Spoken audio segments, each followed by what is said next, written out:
I'm sorry about that. My super rude phone cut off the video so that it could give me a reminder to do something that I don't care about on it, some update for this or that.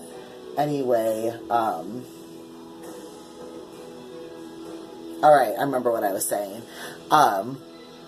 It would have been really nice to know about it before time, know that that was going to happen to my body ahead of time, because then I could have asked myself some of the challenging questions, like, how do I ethically feel about this? Do I feel like if I'm producing nutrients for the baby, I should give it?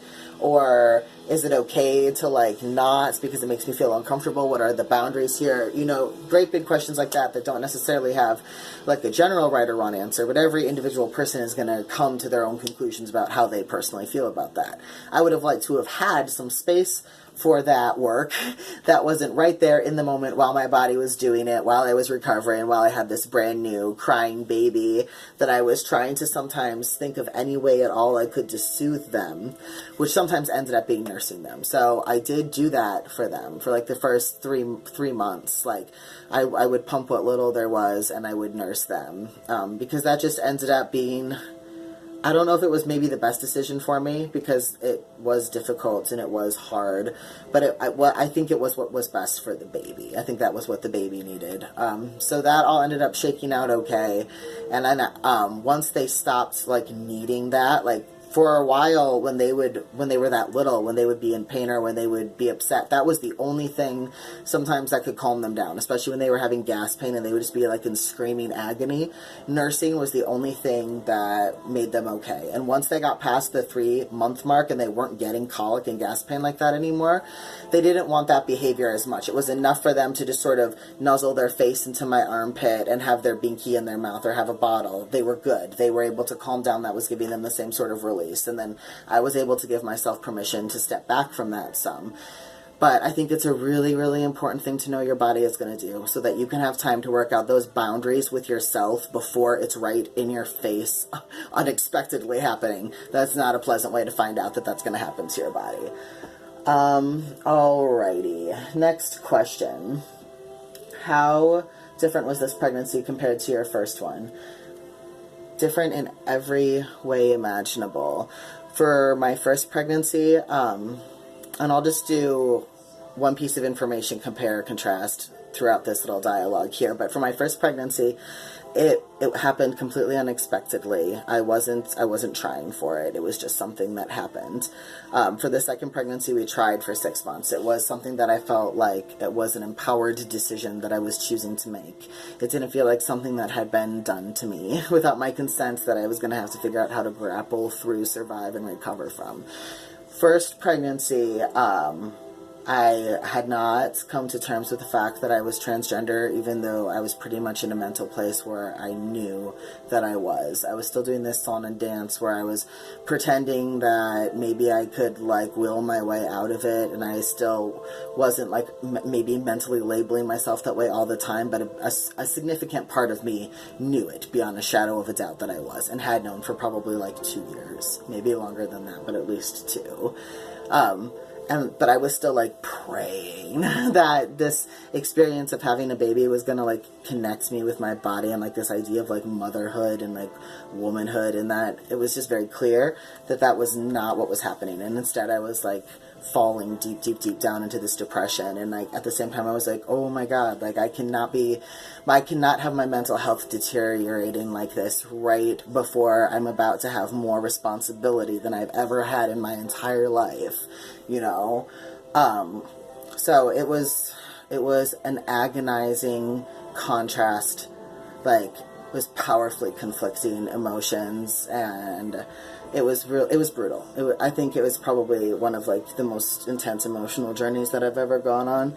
And after the baby was born, like 3 months after my first child was born, like, I was finally motivated to come out, because I just couldn't be, you know, like, my mom was, like, both my parents were pretty fucked up, honestly, but, like, my mom would go through, like, these, like, depression episodes where she would just, like, sleep on the sofa for, like, months on end, and she was, like, barely a person, and she would, like, exist in what my father referred to as, like, these nests and like just have like boxes of tissues and like piles of used tissues and wearing the same nightgown for weeks. And depression is legit and it's serious, and I know I'm not poo-pooing anybody who deals with it, and we're not even really poo-pooing her for dealing with it.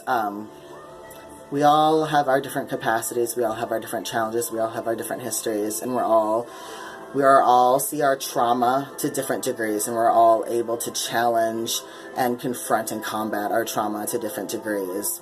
But I saw a different path in front of me where I could have more control over my trauma, where I could at least have control over the dysphoria, where I could have more control over my body.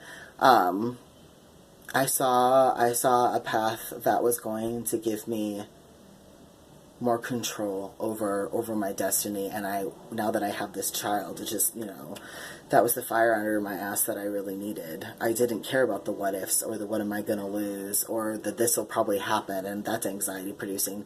All of that suddenly came, drastically second to you cannot be a depression, you cannot just be in this depression every single day and be responsible for this little human being. Like, you need to figure it out. You need to be brave.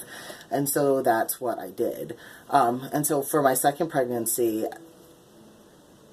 I had taken control over my life. I had taken control over who I was. The pregnancy itself was my choice. I wasn't trying to use the pregnancy to be something that it couldn't be, a cure for my transsexualism. And I wasn't terrified about how deep the rabbit hole of my suicidal depression could go. All of these horrifying elements were not a piece. They weren't components. So that was pretty big. It was substantial. And the support, what it looked like after the baby was born was very different too. Again, and that just had to do with what kind of control I was taking in my life and what kind of people I was choosing to surround myself with. Polar opposites, though, for sure. And then, like, physically, as far as the pregnancy went, like, for my first pregnancy, I gained, like, 80 pounds. All I wanted to do was eat, and, obviously all the depression and whatnot. Pretty much no morning sickness after the first 3 to 4 months, but man, for the first 3 to 4 months, like the mornings, like it was pretty much like clockwork. Every 7 a.m. to like 9 a.m. I would just be miserable. I was usually doing like this routine of just like throwing up in the shower. It was horrible. But as bad as I thought that was, being pregnant with Phoenix was so much worse. Whereas I gained 80 pounds with my first pregnancy, I lost like 50 with my second because I just couldn't eat anything. I was sick all the time, pretty much all the freaking time. And I had tons of heartburn, but I had pretty good energy. I'd say I was more energetic my second pregnancy than my first, even though I was like eating nothing and didn't have a whole lot of calories in me.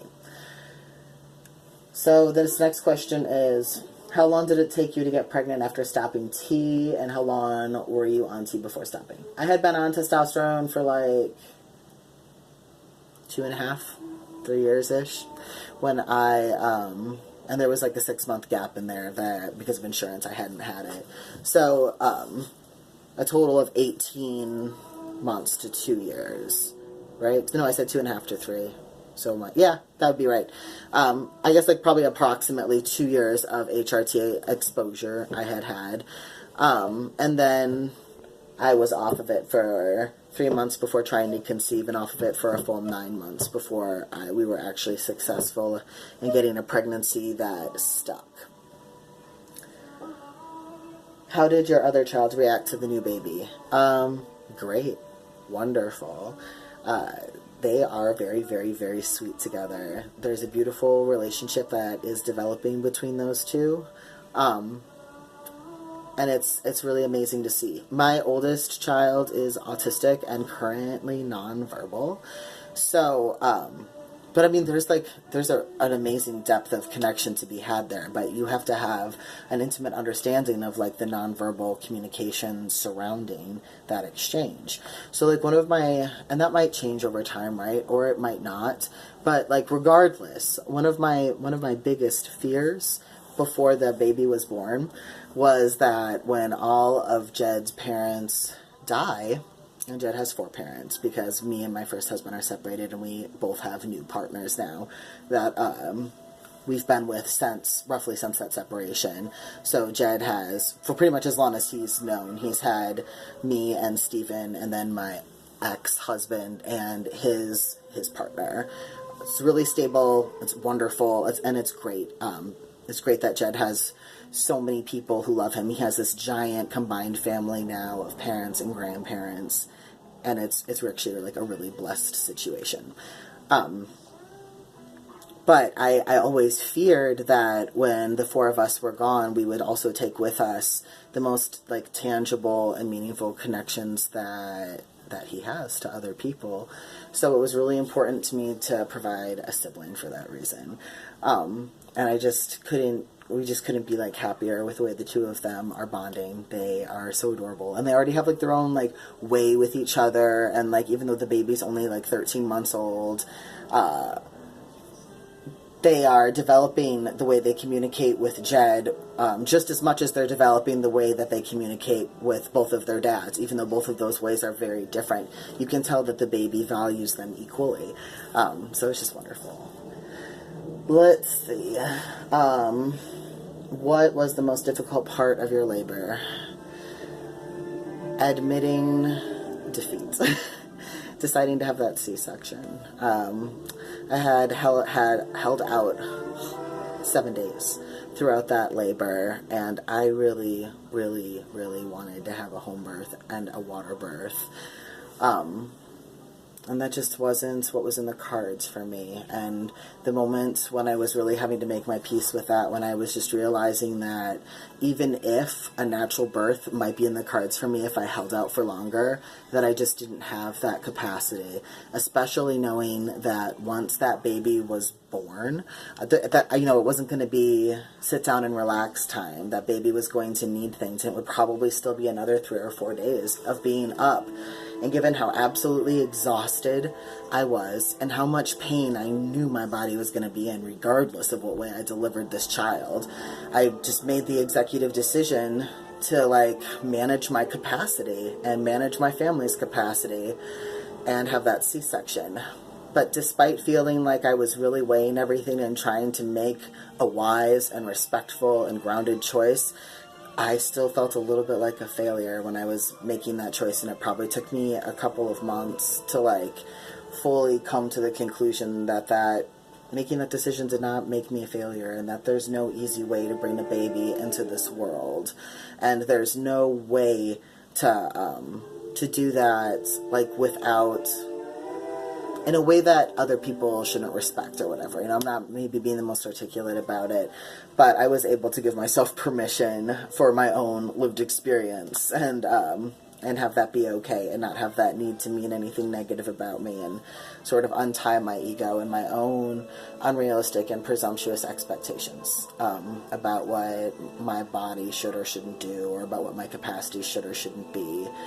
I tried to strip away my expectations and just let the narrative be, so I could value the narrative for what it was, I think a lot of times, at least for me personally, I have a tendency to let my projected expectations for achievement or for success or for capacity I allow that to completely overshadow and sometimes disintegrate or erode, what I have accomplished, which is oftentimes plenty significant in its own right.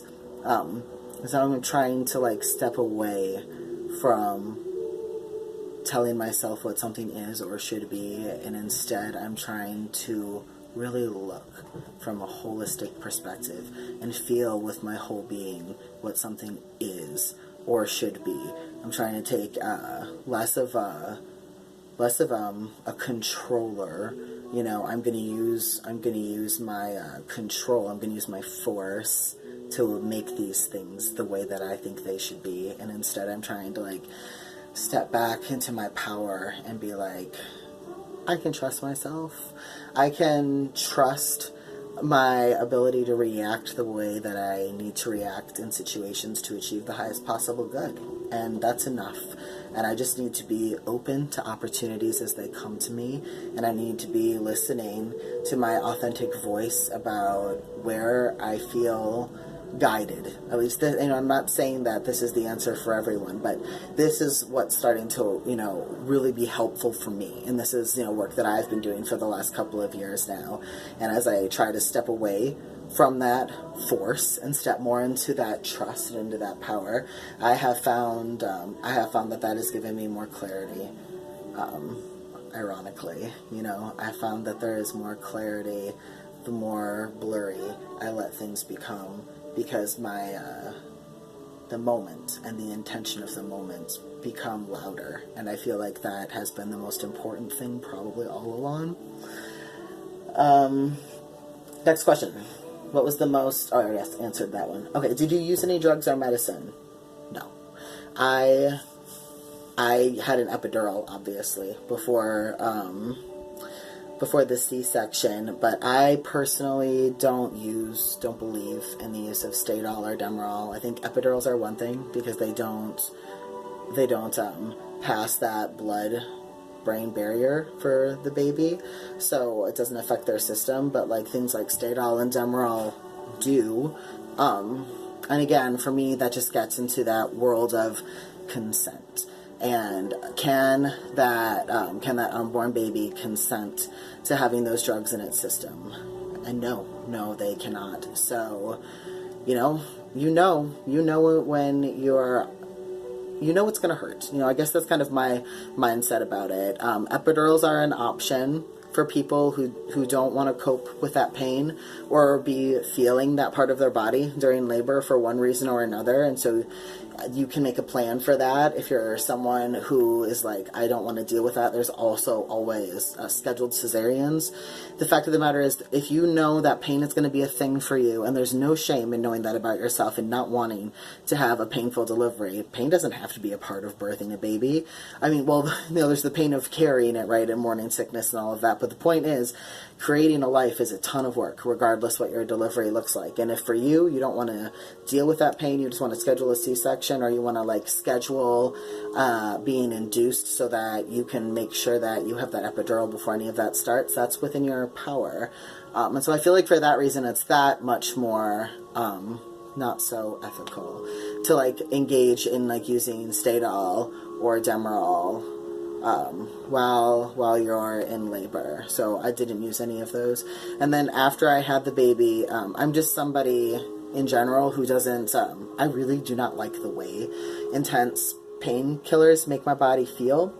And I don't really notice that much more pain relief from taking a lot of ibuprofen and Tylenol. I'm talking about where you do 400, 600 milligrams, the most you can possibly take, as often as you can possibly take it, where you're building up a good baseline of both of those drugs in your system. I don't really notice that much more pain relief on a T3 or a Vicodin than I do on, the maximum over-the-counter stuff. So, for that reason, and because it is so hard on your body, and because I don't like how the harder drugs make me mentally feel, I only took the T3s for the first 24 hours after the C-section.